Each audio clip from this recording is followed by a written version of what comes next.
Stepping up efforts to get out the vote, joined by former President Obama and rock legend Bruce Springsteen. Michelle Obama on Saturday, and Beyonce expected to perform at a Harris rally in Houston tomorrow. Harris is trying to hammer home what she argues is the contrast with former President Trump. Donald Trump will sit in the Oval Office, stewing, plotting revenge, retribution, writing out his enemies list, or what I will be doing, which is responding to folks like the folks last night with a to-do list. At a televised town hall, Harris highlighting Trump's longest-serving chief of staff, John Kelly, saying his former boss meets the definition of a fascist. Do you think Donald Trump is a fascist? Yes, I do. Trump says Kelly was lying out of pure Trump derangement syndrome hatred. Harris says it's a warning. He's just putting out a 911 call to the American people. Harris was also asked about a frequent Trump criticism of her, that she's had nearly 4 years to make the changes she's now calling for. Why wasn't any of that done for the last 4 years? Well, there was a lot that was done, but there's more to do, Anderson. And I'm pointing out things that need to be done, that haven't been done, but need to be done. And she was pressed for specifics on a border wall. She now backs a bill that funds some new construction, but she previously called a wall stupid. So you don't think it's stupid anymore? I think what he did and how he did it did not make much sense because he actually didn't do much of anything. But you do want to build some wall. I want to strengthen our border. Meanwhile, polls show the vice president is facing an enthusiasm gap with black men. In Philadelphia, we met Harris supporter Jeremy Page. What is it about Kamala Harris that has you backing her so strongly? It is her being an advocate for small businesses and for economic development. Gary Blasingale is voting for Trump. I like the way he speaks his mind. He says what everyone is thinking. But Harad remains undecided. This is one of the few elections where I actually feel like we have been valued as black men. And here in Georgia, more than 2 million people have already cast their ballots in person, a record, and a third of all the active voters in this state. Lester? All right, Peter, thank you. Former President Trump is in Arizona making controversial comments about the special counsel. Garrett Haake joins us. Garrett, you're at Trump's rally tonight. Lester, the former president was heavily focused on the border and the economy here, issues he believes will propel him in Arizona and when he campaigns later tonight in Nevada.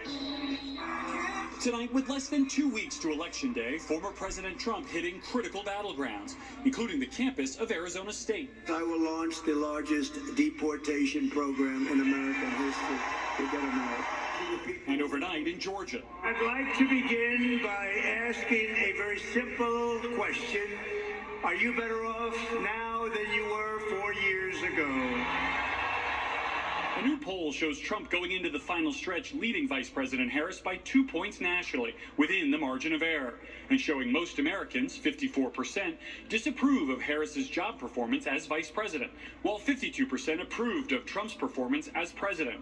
This morning, a clearly confident Trump making a controversial vow to fire special counsel Jack Smith moments after taking office. Oh, it's so easy, so easy. I would fire him within 2 seconds.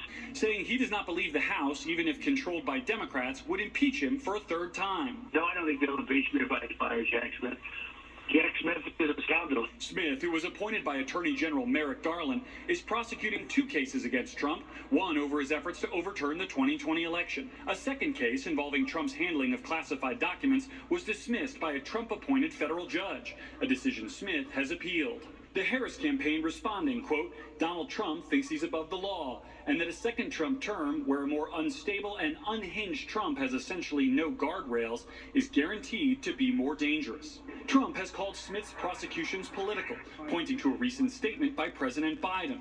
We gotta lock him up. Politically lock him up. Lock him out. The White House says the president was just referring to politically defeating Trump. He's not allowed to say that. He's such a stupid guy. Garrett Haake, NBC News, Tempe, Arizona.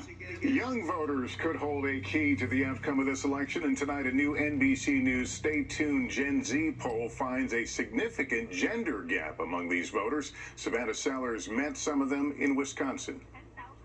Yeah, I've been knocking 30 hours a week since June. In Green Bay, college junior Levi Ott has been pounding the pavement for Donald Trump. I really like his policies, first and foremost. According to a brand new NBC News Stay Tuned poll of 18 to 29-year-olds, he's in the minority. Half of Gen Z voters support Kamala Harris, while 1/3 support Trump, relatively unchanged from August. But when you break it down by gender, there's a divide. Young women say they'll vote for Harris over Trump by a 33-point margin. Young men are virtually evenly split. Are you feeling like, from the people that you talk to, from being on your college campus, that people are moving more conservative? I do in general. I know definitely young men are moving in the conservative direction, massively. Both genders say cost of living is their top issue, but while women ranked abortion next, men selected threats to democracy. 22-year-old Tanisha Vanden Langenberg supports Harris. Is there one singular issue that you think is the most motivating to people your age? For me and the people that I surround myself with, it's definitely reproductive rights. One of the starkest findings, 77% of young voters believe the country is on the wrong track, up 10 points from August. I feel like we're very much so moving in the incorrect direction. Our country has become very, very divided. I was at a funeral a couple months ago and we were at a funeral and people couldn't stop talking about politics, and that's not something that should be happening at all. 18-year-old Landiron Kern Jr. sees it a little differently. I believe that we're kind of at a stalemate. We're constantly battling. I think it can get much better. Of course, the big question, will Gen Z voters show up to the polls? 58% said they are almost certain they will. They're going to come. They're going to vote. The youth turnout will decide who becomes the president. It's as simple as that. Savannah Sellers, NBC News, Green Bay, Wisconsin. Breaking tonight, a new inquiry by the Justice and Transportation Departments into airline customer service and competition, all as Boeing workers rejected the company's offer to end their strike. Tom Costello joins us. Tom?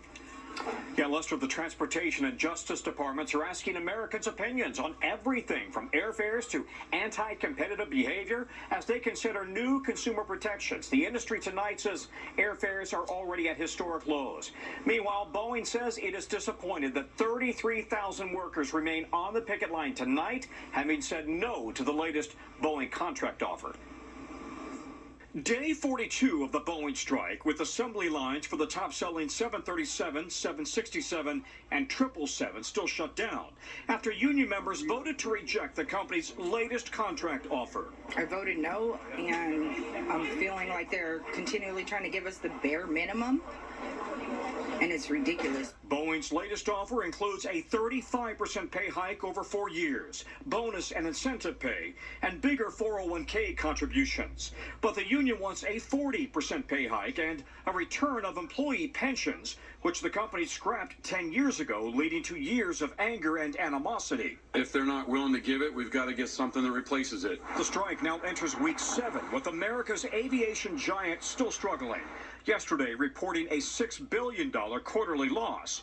The new CEO says Boeing must refocus on the engineering expertise that made it great. Obviously, the later that the strike ends, the more impact that will have in terms of how fast we're able to recover.